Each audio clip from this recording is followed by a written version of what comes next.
Good morning guys. We are now early in the morning sa atong trabahong basak guys. So dili din ang mga basak guys.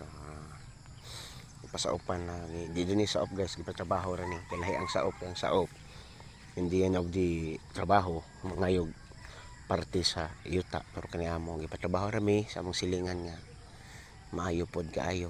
Mana pod sila panahon sa ilahang kabasakan. Nga patrabaho mi ani guys ni Kuya Idi. Og ni Ate Ipi guys sa ilang basak. So muni ang gitanong man guys para sa ato ang panginabuhi tungod kay mag-uuma mato pa nila farming is life man. So muni tinuod nga sitwasyon. So, ni guys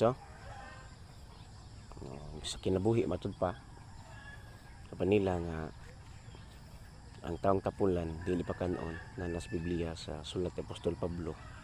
So dili din abot pasabot nga literal nga dili pa kanon. Ang emphasis mangud niya na nga verse, it simply means that it means nga ang tao kinahanglan yung mulihok aron makakaon. Kaya ang Dios baya nagtudlo baya dili man bud pasabot nga in contradiction. Ang Dios baya nagtudlo baya nga ang taong nanginahanglan tabangan.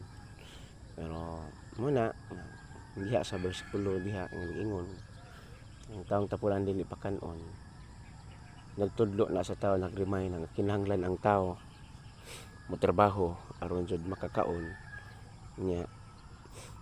Katong giingon nga ang tao nanuktok pag-ablihan nga na ang nangita paghatagan, unya ningon pod nga ang tao nanginahanglan tabangan.